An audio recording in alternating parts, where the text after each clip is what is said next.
Sit. Good.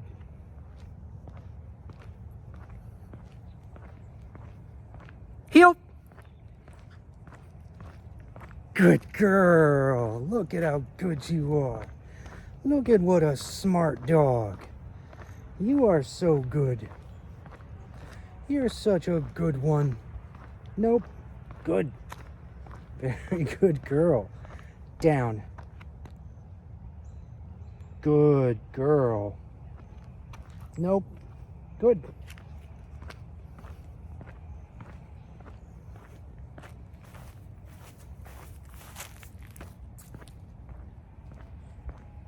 Good lady.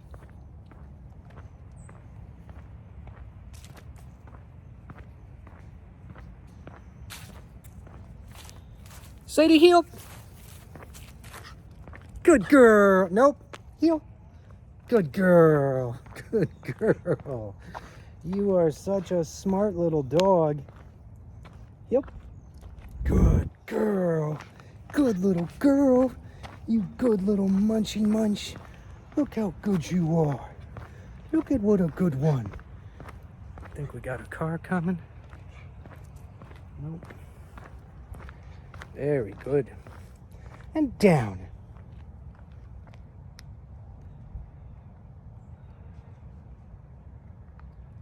Good girl. Heel. Very good.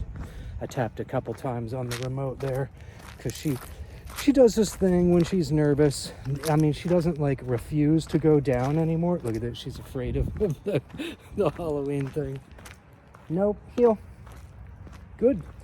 But she'll dilly-dally. She'll go like halfway down. And I'll just mark that tap. Let her know like you got to go all the way down. Good lady.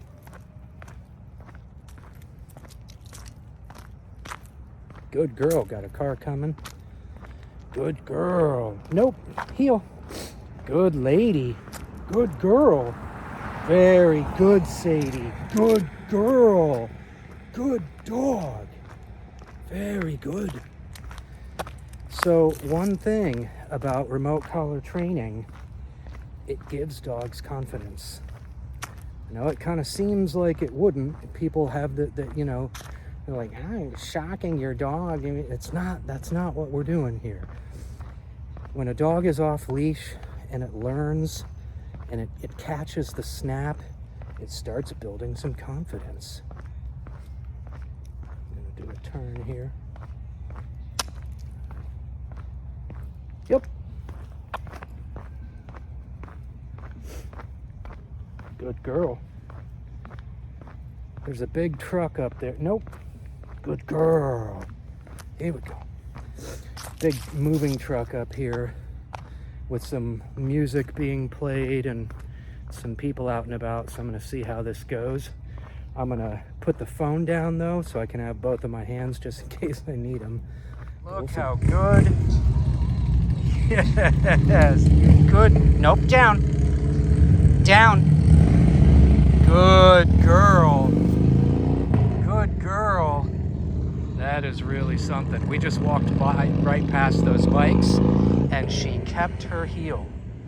She is really starting to become a brave little girl.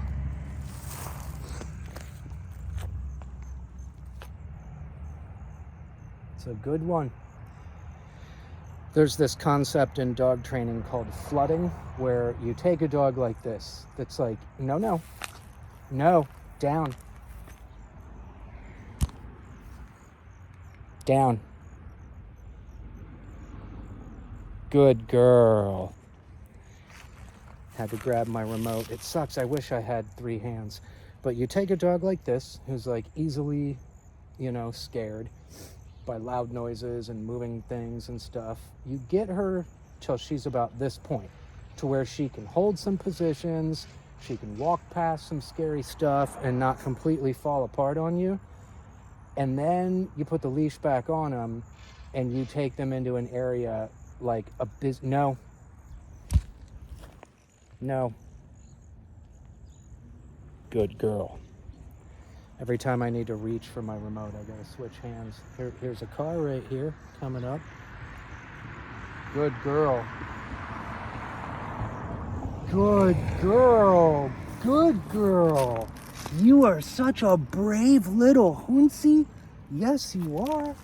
So we get a dog like this that is easily scared. We get them to this point, like I said, where they can pass some stuff without completely freaking out. Then we put the leash back on them because we're not going to trust them off leash. You know, making this step from leash to off leash, even when a dog is really well remote collar trained, there's always some mitigated risk we're taking, even in a quiet neighborhood like this, because I don't worry about her taking off and not coming back. I worry about her making a poor choice in a moment where it really counts. So we're not gonna flood a dog unless we have a leash on them, so that if they freak out, we've got that tether. But what flooding is you take them into an area where there's just all kinds of cars and people. No. Good girl. And moving objects and loud noises and stuff. And that's like the final step in desensitizing, and you let them freak out. But after about 10 minutes, the dog's like, it's all just here. It's not going away. I can't get away from it by freaking out, so I guess I'll just walk by the side of my owner. And there's a lot of communication that needs to happen during that time. A lot of positive reinforcement, encouragement, speaking confidently to the dog. There's no coddling. There's none of this. It's okay. That's the worst thing you can do when your dog is afraid. What you do is you give it commands. You see through. You follow through with those commands to the absolute best of your ability. You know, some dogs like Sadie, if she's really afraid and I tell her to down and she just refuses, I can't really force her into a down because she's so physically sensitive. If I try and use the leash to pin her down on the ground, she's just going to start yelping, and then I'm just not a trainer that's going to do that to a dog. And I don't think there's anything productive about that. But I want to get as close to that as I need to without actually making her fall apart. And you guys saw some of that when you were in town, that one moment where there was the lady and the dog in the yard and she just would not down for me. And I tried to put a little bit of leash pressure and she really resisted it. If I had put any more pressure on her, I think she would have started yelping out. And that's where you've crossed over the threshold, and now you're doing something that's making the dog even more afraid, and that's just not productive. We can use force to insist upon a command even when a dog is afraid, but it's got to be a no, down. Remote time. So here I tap. I'm tapping. No. Good girl. Very good. And there we go. So you can use force to insist upon a command, even in a moment where a dog's afraid, but it's got to be a balanced amount of force. If you use too much and you make them start yelping out, then what good is that? They're now more afraid than they were before you used the force. But if it's just enough force to get them to comply in a moment where they otherwise wouldn't, now you're cooking with gas. We got another passing car here. Good girl. Very good. 2 weeks ago, I could not even get her to keep walking beside me. When a car would pass, she would freak out and try and dart into the yard of the opposite direction of where the car was coming from. Now she can hold it down. This is ongoing work that you guys are going to have to keep doing for the first 2 to 3 years of this dog's life if you really want her to become a highly confident dog that can keep its obedience in stressful situations, Heel. Good girl. Nope. Good. Now we can use this remote. We can tap that button for failure to comply with a sit or a down. Come on, do it. Like a finger poke. It's the dog interprets it pretty much the same way. We can use it if the dog starts to lag behind. Come on, pick up. Get back up to me. We can use it if the dog starts to forge ahead. Back up, you know. We can use it if the dog starts to drift into the grass, to sniff something, or to mark something, you know. We're about to pass someone here, so I'm going to need the remote. Good girl. Yep. Good. Very good girl. Nope. Heel. Come on. Good girl. No. Good. Good girl. Very good. So she started to take off after that person, wanting to say hi. I marked that no, tapped on the remote. She turns right back and gets back into a heel. This is why we do it. Yes, you are a good one. You good girl. And the better they get at catching the snap and learning, like, oh, you know, do this, not that. Do that, not this. They become more confident. You know, the more stuff you teach to a dog, it's really no different than a kid. The better that a kid gets at doing something, the more confident they get as a human being, you know? And dogs are the same thing. Same way. Sorry. I'm trying to keep my 99% of my focus on her and being quick with my markers and remote taps and stuff. Trying to narrate while you train is not always easy. Down. I'm tapping because she's not doing it. No, down. Good. No. No. Nope.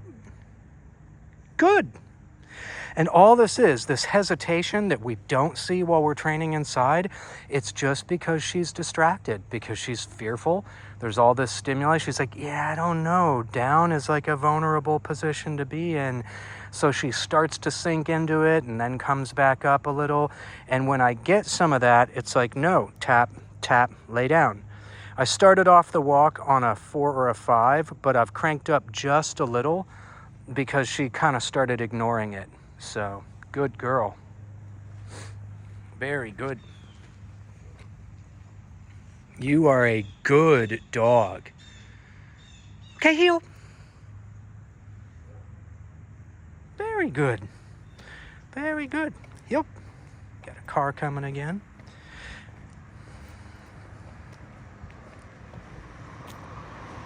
Nope. Good. Very good girl. So you see, this is quite a difference even from last weekend, where she was jumping away when cars would pass. You know, we've had a lot of desensitization, but we've also had another week's worth of practicing keeping a heel or a sit or a down in the presence of passing cars. And it's not always easy. Sometimes it can be really frustrating, especially like fearful dogs. I find to be a greater test of my patience than like dominant, disobedient dogs that are just like, F you, I'm not going to do it because I don't feel like it. Those dogs, you can actually turn up the heat a little bit when it comes to the corrections. Sorry, girl. And it's very effective. You can put a lot of pressure on those dogs to get what you want, and it only makes them a better dog. There's no negative side effect. Whereas with fearful dogs, if you lose your patience and you just try and pressure them into doing everything, that's no good. I mean, sometimes it doesn't work at all. And other times if it does, you might get what you want, but then you have this nervous, defeated looking dog walking by your side instead of like a happy, prancing, confident dog. And we don't want to raise a nervous, defeated dog. We want to raise a confident, happy dog. Nope. Good girl. You are so good. Sit. Good girl. No. Good. Yep. Good girl. You are so good.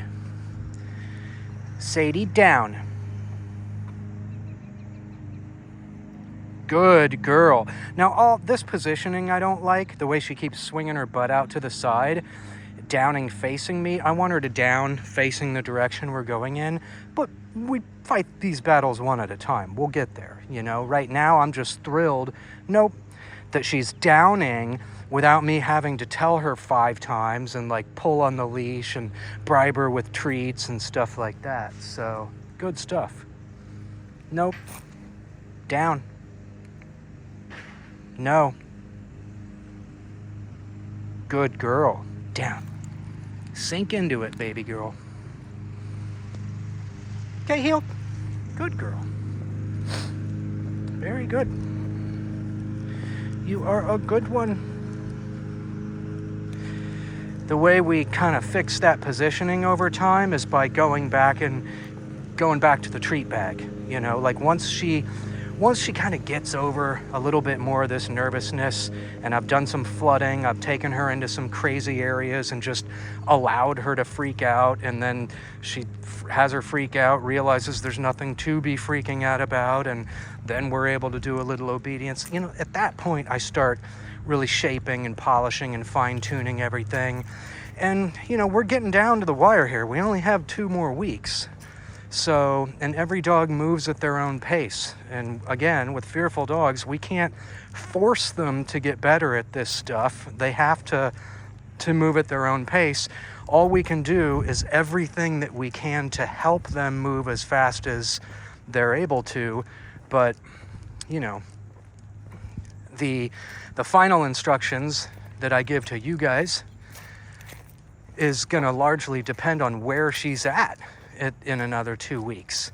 And this is the only thing that sucks about being a dog trainer, is that, I mean, when you think about raising kids, there's no arbitrary timeline that you put on a kid accomplishing anything, because you understand, like, every kid is unique, and some excel in certain areas and struggle in others, and vice versa. And with dogs, it's the same way. The only thing is, the dog has to go home at the end of 6 weeks. I can't keep the dog forever.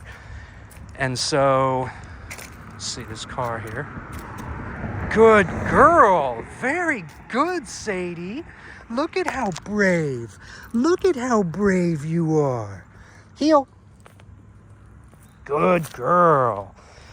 And so there's always like a bit of a rush that I have to put on dogs to, like, I want to get them as far along as I can by the time their owners come to get them, so that their owners will struggle as little as possible, and to kind of maximize the dog's obedience, odds of long-term success, arm the owners with the knowledge and experience and practice they need, all that good stuff. And when the owners are out of state, well, it's even more important. Nope. Good, very good.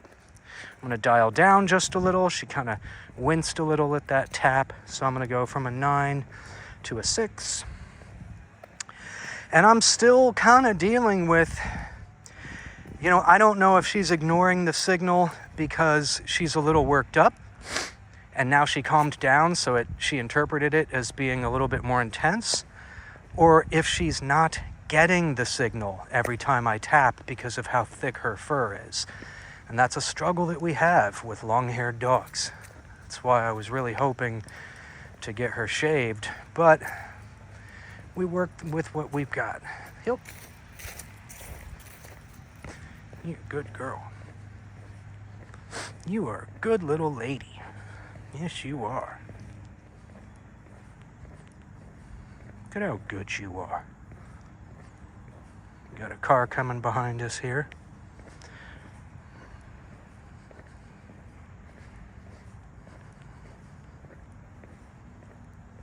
Well, they turned it off.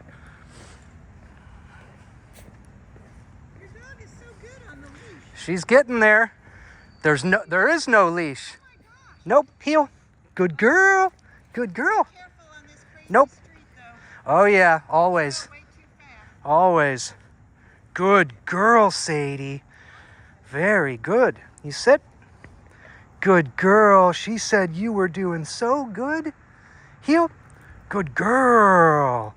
Easy. Wait. No. Good. Nope. Good girl.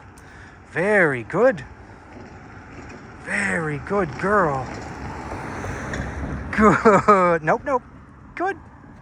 Very good.